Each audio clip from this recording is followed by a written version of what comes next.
ചെയ്തുകൊണ്ട് എന്ത് യാചിച്ചാലും അവങ്കിൽ നിന്ന് ലഭിക്കും. നോക്കി എത്ര സ്പഷ്ടമായിട്ട് പറഞ്ഞിരിക്കുന്നില്ലേ? അവന്റെ കൽപ്പനകളെ നാം പ്രമാണിച്ച് അവന് പ്രസാദകരമായ കാര്യങ്ങൾ ചെയ്തുകൊണ്ട് എന്ത് യാചിച്ചാലും അത് പിന്നെ ഇടുകൊടുക്ക ചോറ് കറി നല്ലൊരു പരിപാടിയാണല്ലേ. ഇതാണ് എളുപ്പമാണല്ലോ. എന്ത് യാചിച്ചാലും കിട്ടും. അതങ്ങനെ തന്നെ അങ്ങ് വിശ്വസിച്ചേ.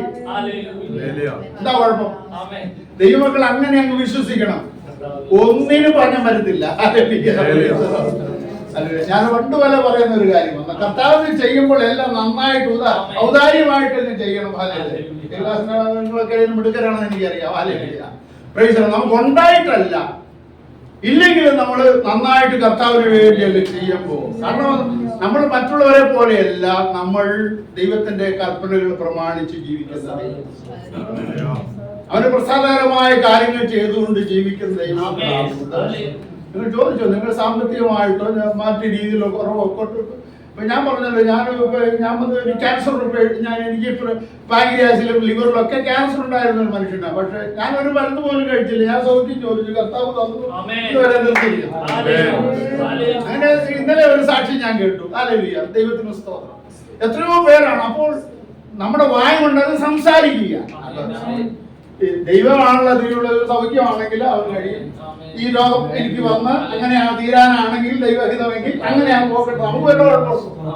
അല്ലെങ്കിൽ ചോദിക്കുന്നത് വല്ല കുഴപ്പമുണ്ടോ? കർത്താവേ, എനിക്ക് സൗഖ്യം വേണം, അല്ലെങ്കിൽ നിന്റെ ഹിതം എന്റെ ജീവിതത്തിൽ നടക്കണം, എനിക്ക് കുറച്ചുകൂടി നിനക്ക് വേണ്ടി പ്രവർത്തിക്കണം, അല്ലെങ്കിൽ കുറച്ച് നാളുകൂടി എനിക്ക് ജീവിച്ചിരുന്ന് നിന്റെ മഹത്വത്തെ വർണ്ണിക്കണം, അല്ലെങ്കിൽ ഇന്ന കാര്യങ്ങൾ ചെയ്യണം, അല്ലെങ്കിൽ എനിക്ക് ഇന്ന ആഗ്രഹമുണ്ട്, എന്റെ കുഞ്ഞിന് ഇങ്ങനെ ഒരു കാര്യമുണ്ടോ, അവർക്ക് അത് വേണ്ടി അങ്ങനെ ചെയ്യണം, നിന്റെ കരം ഒന്ന് പ്രവർത്തിക്കണം. എന്റെ ഇടയ്ക്ക് കയറി ഒന്ന് പറയുക. അല്ലെങ്കിൽ എന്റെ ഭവനത്തില് കഴിഞ്ഞ നാളില് 10-28 കുടുംബക്കാർ വന്നു. വിവാഹം കഴിഞ്ഞിട്ട് കുട്ടികളില്ലാതിരുന്നു. 10-18 വർഷക്കാലം കുട്ടികളില്ലാതെ ഇരുന്നിട്ടുള്ള 8-10 വർഷക്കാലം കുട്ടികളില്ലാതെ ജീവിച്ച അനേക കുടുംബം ഞങ്ങള് ചൊവ്വാഴ്ച തോറും സഹോദരിമാരുടെ ഒരു പ്രാർത്ഥനയുണ്ട് അവിടെ. അതുകൂടാതെ എന്റെ ഭവനത്തിൽ അങ്ങനെയുള്ള ധാരാളം പേര് വന്നു. അവരെ ആരെയും ദൈവം അറിവിലുള്ള ഞാൻ കണക്കല്ല, എല്ലാത്തിനും കണക്കെടുത്ത് വെച്ചുകൊണ്ടിരുന്ന എപ്പോഴും ഒരു 10-28 ഫാമിലി, അവർക്കെല്ലാം ദൈവ കുഞ്ഞുങ്ങളും. കഴിഞ്ഞ ഇടയ്ക്ക് കാനഡയിൽ നിന്ന് 2 കുടുംബം വന്നു. അവർ അപ്പച്ചനും അമ്മച്ചിയും വല്യമ്മച്ചിയും സഹിതം വീട്ടിൽ വന്ന് പ്രാർത്ഥിച്ചു. എന്റെ മോള് പറഞ്ഞു കേട്ടാ, എന്റെ പപ്പയുടെ അടുത്ത് എന്ന് പ്രാർത്ഥിച്ചാൽ മതി, പിള്ളേരുണ്ടാവും. അങ്ങനെ കാനഡയിൽ നിന്ന് 2 കുടുംബം വീട്ടിൽ വന്നു, പ്രാർത്ഥിച്ചു. അവർക്ക് തക്കിടി കൊണ്ട പിള്ളേരില്ല, ഒന്നല്ല 2 പിള്ളേർ. അപ്പൊ ഞാൻ പറഞ്ഞത്, ചോദിക്കുന്നുണ്ടോ ഒരു കുഴപ്പമുണ്ടോ? ദൈവമല്ലേ അവരെ സൃഷ്ടിച്ച്, ദൈവത്തിന്റെ കാലം എപ്പോ വേണേലും പ്രവർത്തിക്കാം. പക്ഷേ നമുക്കൊരു അധികാരം തന്നിട്ടുണ്ട്. പക്ഷേ അതെല്ലാവർക്കും ഉള്ളതല്ല. ദൈവമക്കൾക്ക് ഒരു അധികാരം, നമ്മുടെ മിടുക്കല്ല, നമ്മുടെ കഴിവൊന്നുമല്ല. Praise the Lord. എന്നാൽ ദൈവപ്രസാദപ്രകാരം ജീവിക്കുന്ന ഒരു ദൈവഭജനാണ് നീ എങ്കിൽ നിന്റെ നാവിന്മേൽ അധികാരമുണ്ട്. നീ കരമടിച്ച് സ്തോത്രം ചെയ്യുന്ന പാടുക, ഈ കരമടിച്ച് പാടുക, നിന്റെ കയ്യിൽ ഒരു അഭിഷേകമുണ്ട്, നിന്റെ കാലില് അഭിഷേകമുണ്ട്, നിന്റെ കണ്ണില് ഒരു അഭിഷേകമുണ്ട്. പറയുന്നത് വെറുതെ അല്ല. അതുകൊണ്ട് ദൈവത്തിന്റെ വചനം പ്രമാണിച്ച് അവന് പ്രസാദകരമായ കാര്യങ്ങൾ ചെയ്തുകൊണ്ട് എന്ത് യാചിച്ചാലും അവങ്കിൽ നിന്ന് ലഭിക്കുമെന്ന് പറയുമ്പോൾ ഇതിലേക്ക്, ഈ ചിന്തയിലേക്ക് നിങ്ങൾ കടന്നു. നമ്മൾ ചുമ്മാതെ ജൽപ്പനം ചെയ്യുന്നവരല്ല, പലരും കാണിക്കാൻ വേണ്ടിയിട്ട് ഈ ക്രിയ ഒന്നും ചെയ്യുന്നവരല്ല നമ്മൾ. ഹല്ലേലൂയ. നമ്മൾ ഒരു വാക്ക് പ്രാർത്ഥിക്കുമ്പോഴും നമ്മുടെ ഉള്ളത്തിലൊരു ആഗ്രഹമുണ്ട്, അപ്പാ എന്റെ പ്രാർത്ഥന അങ്ങ് കേട്ട് അതിന്റെ ഉത്തരം. അതെ, ആഗ്രഹത്തോടെ നാം പ്രാർത്ഥിക്കും. രോഗിക്ക് വേണ്ടി പ്രാർത്ഥിക്കുമ്പോൾ, വിഷണ മനസ്സോടിരിക്കുന്ന കുടുംബങ്ങൾക്ക് വേണ്ടി നാം പ്രാർത്ഥിക്കും. രോഗക്കിടങ്ങിൽ കിടക്കുന്ന രോഗിക്ക് വേണ്ടി നാം പ്രാർത്ഥിക്കുമ്പോൾ, മനസ്സ് തകർന്നവരെ അവർക്ക് വേണ്ടി നാം പ്രാർത്ഥിക്കുമ്പോൾ, കടഭാരത്താൽ ജനിക്കുന്നവരെ ഓർത്ത് നാം പ്രാർത്ഥിക്കുമ്പോൾ, ഹല്ലേലൂയ, നമ്മുടെ ഒരു വിഷയമായിട്ട് ഏറ്റെടുത്ത് നമ്മൾ പ്രാർത്ഥിക്കുമ്പോൾ ഹല്ലേലൂയ, ദൈവവേദലേ, ദൈവം ആ വിഷയത്തിന്മേലൊക്കെ പ്രവർത്തിക്കാൻ ദൈവം മതിയാകും.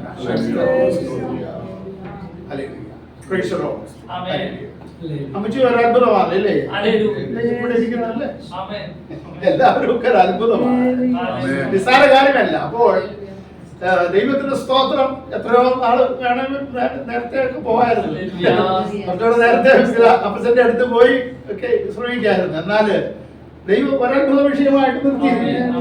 ഓരോരുത്തരെ സംബന്ധിച്ചും ദൈവത്തിന് ഒത്തിരി താല്പര്യങ്ങളും ഉദ്ദേശങ്ങളും ഒക്കെ പറഞ്ഞു വന്നത് പിന്നെ ശ്രദ്ധിക്കണം.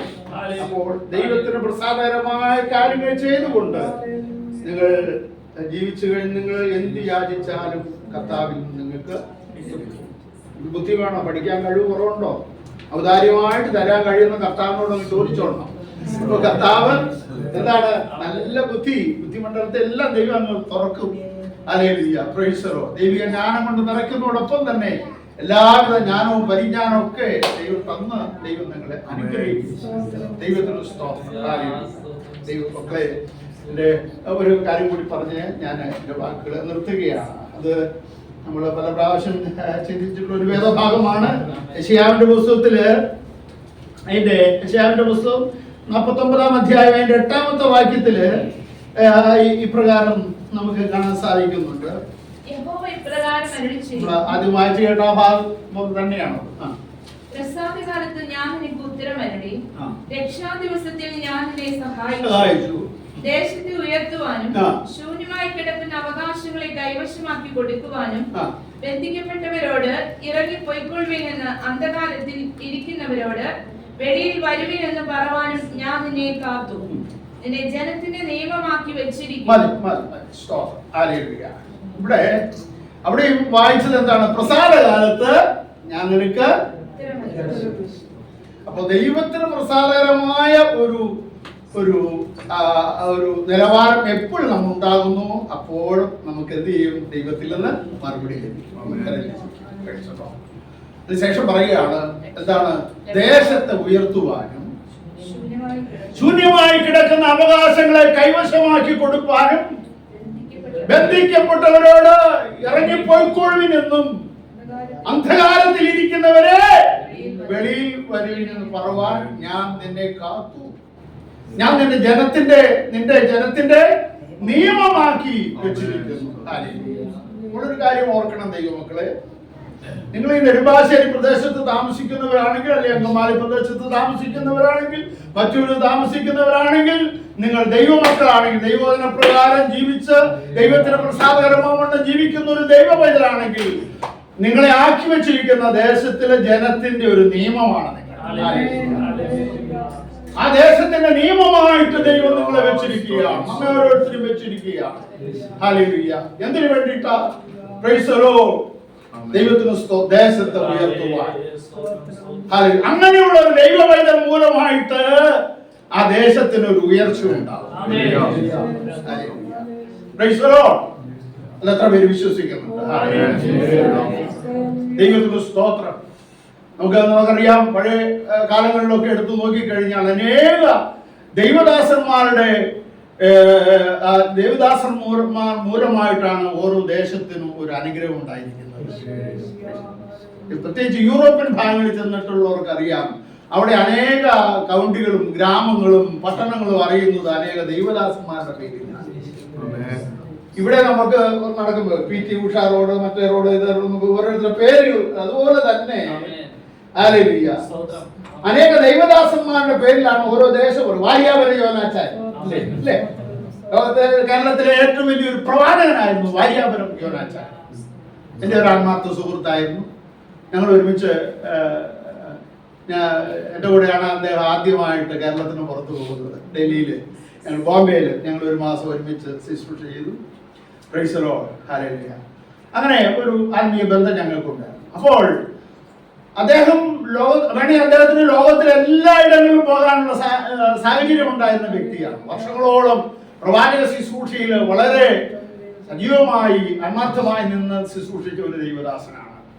അദ്ദേഹത്തിന്റെ ശിഷ്യന്മാരെ ലോകത്തിന്റെ അനേക ഇടങ്ങളിലുണ്ട്, അനേക സ്ഥലങ്ങളിൽ അദ്ദേഹത്തെ വിളിച്ചിട്ടുണ്ട്. പക്ഷെ അദ്ദേഹം ഒരിക്കലും കേരളത്തിന് പുറത്തു പോകാനായിട്ട് ആഗ്രഹിച്ചിട്ടില്ല. അദ്ദേഹമാണ് എന്നെ ആദ്യം അമേരിക്കയിലേക്ക് പറഞ്ഞു വിട്ടത്. അദ്ദേഹം പറഞ്ഞ ദിവസം തന്നെ എനിക്ക് വിസ കിട്ടി. ഞാൻ ന്യൂയോർക്ക് പട്ടണത്തിൽ ചെന്നു. അങ്ങനെ ഒരു അത്ഭുതം എന്റെ ജീവിതത്തിൽ ഉണ്ടായ കാര്യമാണ്. അപ്പൊ ഞാൻ പറഞ്ഞു വന്നത്, അദ്ദേഹത്തിന്റെ ആ വാര്യാപട്ടണം പത്തനംതിട്ടയില് ആ വാര്യാപുരം ഇന്ന് ലോകത്തിന്റെ ഏത് ഭാഗത്ത് ചെന്നാലും വാര്യാപുരത്തെ കുറിച്ച് അറിയാം. കാരണം എന്താ? ആ പാവപ്പെട്ട ദേവദാസൻ ഇവിടെ ഒന്നും മേലച്ചൻ ചീനക്കുഴിയെ കുറിച്ച് ഭൂപടത്തിൽ വല്ലോടുത്തോണ്ട് ചീനക്കുഴിയുള്ള ഒരു കുന്നം മേലച്ചൻ അല്ലെ, ഉടുപ്പിനുള്ള ഒരു സാരി വെച്ചൻ, അല്ലെങ്കിൽ ഇന്ന സ്ഥലത്തുള്ള ഒരു യാഗോ ഭാഷ, അല്ലെങ്കിൽ മറ്റൊരു ഇങ്ങനെ അപ്പത്തിന്റെ പേരൊക്കെ അറിയുന്നത് അങ്ങനെയല്ലേ? മറ്റൊരു പേരറിയുന്നേക്കാൾ കൂടുതലും സ്ഥലത്തിന്റെ പേരാണ്. അപ്പൊ ഞാൻ പറഞ്ഞു വന്നത്, ദേശത്തിനൊരു ഉയർച്ച ഉണ്ടാകുന്നത് ഒരു ദൈവ പൈതൽ. മണ്ടംപേടി യാക്കോച്ചൻ തലകുത്തി എന്ന് പ്രസംഗിച്ചുകൊണ്ടിരുന്ന ഇല്ലേ? ആളെ കൂട്ടാൻ വേണ്ടിയിട്ട് അദ്ദേഹം ചെയ്ത് ഒരു തിരിയുടെ ഉണ്ടാക്കിയിട്ട് അദ്ദേഹം ടൗണിൽ പോയി തലകുത്തി നീ. അപ്പൊ സർക്കസുകാരനാന്ന് ഓർത്തുകൊണ്ട് ആൾക്കാരെല്ലാം ഓടിക്കൂടും. അന്നേരം പുള്ളി എന്ത് ചെയ്യും? നേരെ നിന്നിട്ട് ചാടി എഴുന്നേറ്റ് നിന്നിട്ട്, എടാ പിള്ളേരെ, ലോകം മുഴുവൻ ഇപ്പൊ ഞാൻ നിന്ന പോലെ തലയെ കുത്തിയാ നിൽക്കുന്നത്. പക്ഷെ നിനക്ക് രക്ഷ വേണമെങ്കിൽ ഞാൻ പറയാം, യേശു ക്രിസ്തുവിനെ സ്വീകരിച്ചു എന്ന് പറഞ്ഞ് പിന്നെ കർത്താവായ യേശുവിനെ കുറിച്ച് പ്രസംഗിക്കുക. അദ്ദേഹമാണ് വണ്ടംമേടി യാക്കോച്ചൻ. ആ പാവപ്പെട്ട ഉപദേശിനെ ആരും അറിയത്തില്ല. പക്ഷെ അദ്ദേഹം ആ വണ്ടംമേടിന് ഉയർച്ച കിട്ടിയത് ഹൈറേഞ്ച് പ്രദേശത്ത് ആ ദേശം എന്ന് അറിയപ്പെടുന്നത് വണ്ടംമേടി യാക്കോച്ചനെ കൂടിയാണ്. മുത്താപ്പാക്കിയ കൊച്ചുണ്ണി ഉപദേശി. അങ്ങനെ ധാരാളം പേരുണ്ട്. ദൈവത്തിന് സ്തോത്രം. ഞാൻ പറഞ്ഞ ദൈവ പൈതലെ, നീ ദൈവപ്രസാദ പ്രകാരം ജീവിക്കുന്ന ഒരു ദൈവ പൈതല് ഒരു ദേശത്തുണ്ടെങ്കിൽ ആ ദേശത്തിന് നിന്നെ കൂടി ഒരു ഉയർച്ച ഉണ്ടാകും. പിന്നെ ദേശത്തിന്റെ അനേകരുടെ ശൂന്യത മാറിപ്പോകും ഇല്ലേ? ശൂന്യമായി കിടക്കുന്ന അവകാശങ്ങളെ കൈവശമാക്കി കൊടുക്കുന്ന ശുശ്രൂഷ ആർക്കുള്ളതാണ്? ദൈവമക്കൾക്കുള്ളതാണ്.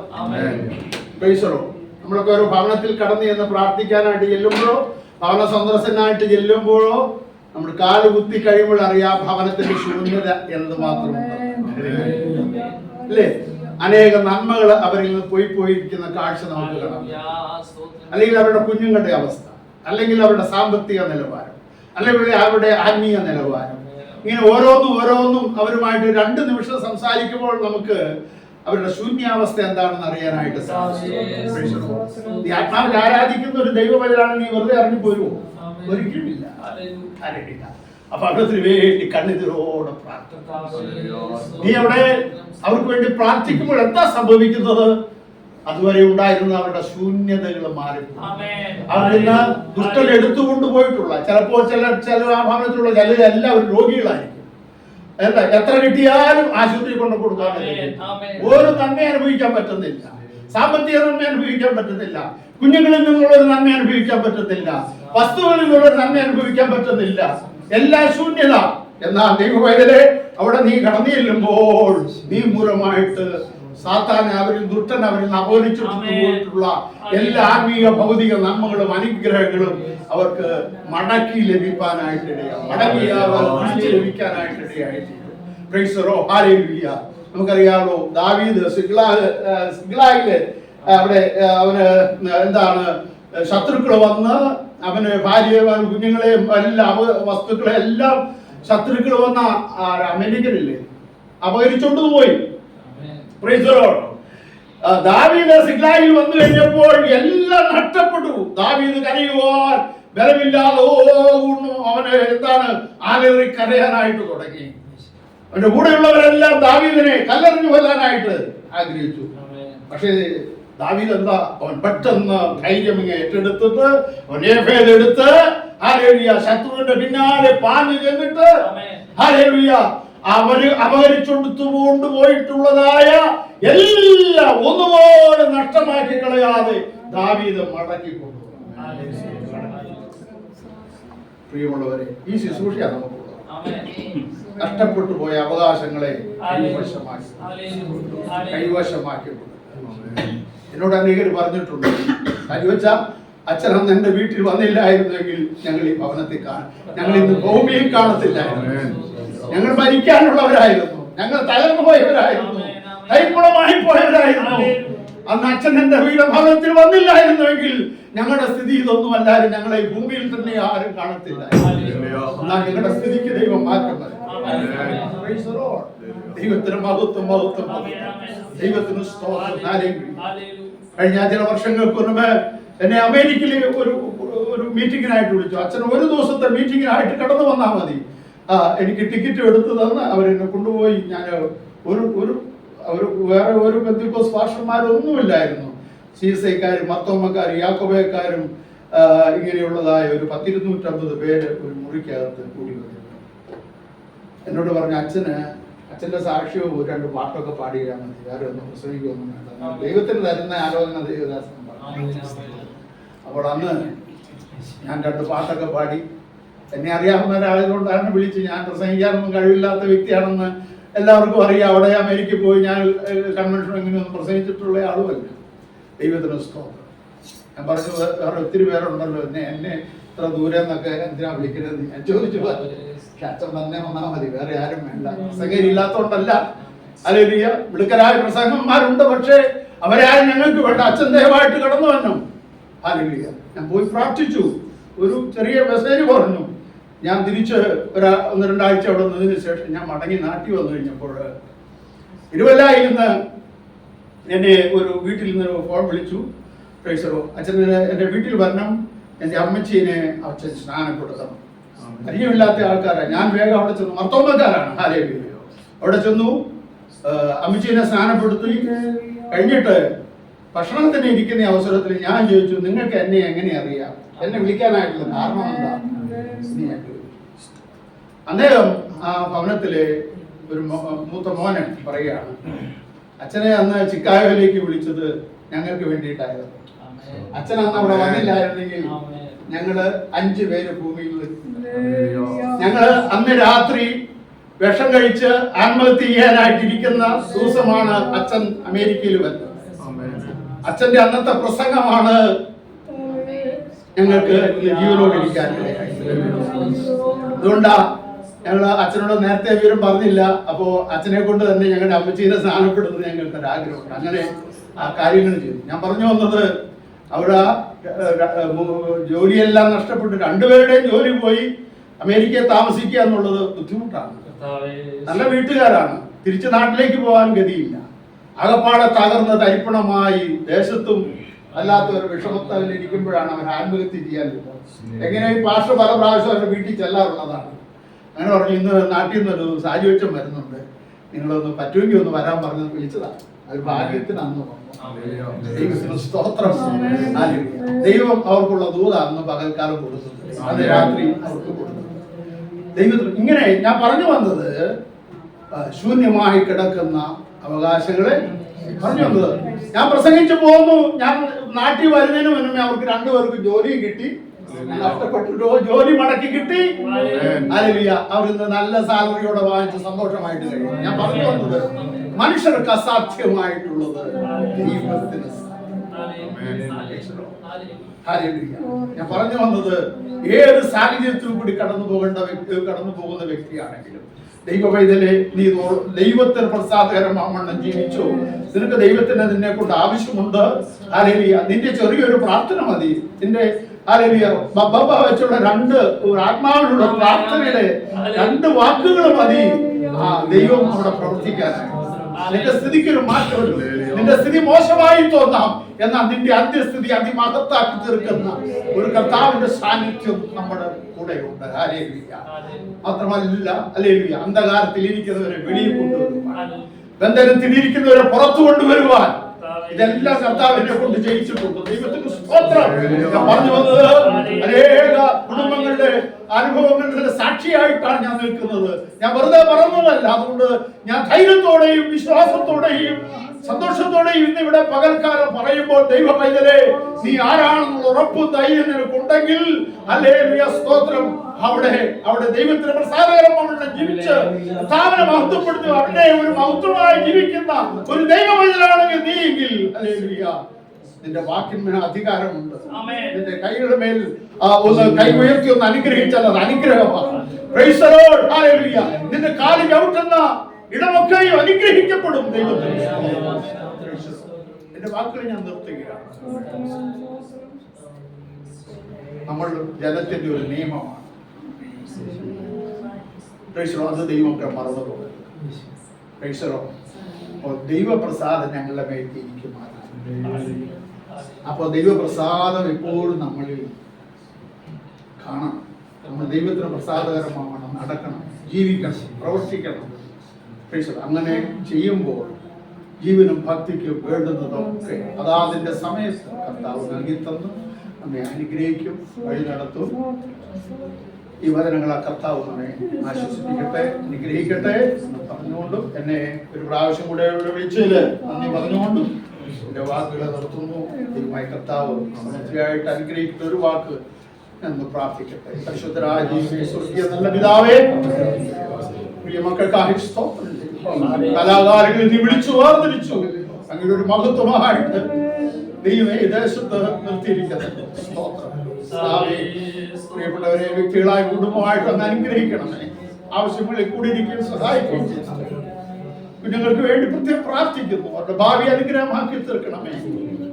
ദൈവമേ, ഇന്ന് കടന്നു വരാൻ കഴിയാതിരിക്കുന്ന ഞങ്ങളുടെ പ്രിയപ്പെട്ടവരെ ആയിരിക്കുന്ന പിതാവിന്റെയും പുത്രന്റെയും പരിശുദ്ധാത്മാവിന്റെയും നാമത്തിൽ അടിയിൽ തന്നിരിക്കുന്ന സ്വർഗീയ ആത്മീയ അധികാരത്താൽ അനുഗ്രഹിച്ച് പ്രാർത്ഥിക്കുന്നു.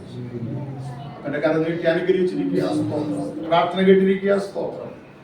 ഇവിടെ ശുശ്രൂഷിക്കുന്ന അങ്ങയുടെ അഭിഷിക്ത ദാസനായ സ്തോത്രം. വലിയ കാര്യങ്ങൾ ചെയ്യാനായിട്ട് നിന്റെ ദാസനെ നീ കരങ്ങളെടുത്ത് ഉപയോഗിക്കണമേ. ചെയ്യാൻ പോകുന്നതിനായിട്ട് സ്തോത്രം. അൻപുള്ള യേശു നാമത്തിൽ തന്നെ എന്റെ ആയുസ്സിൽ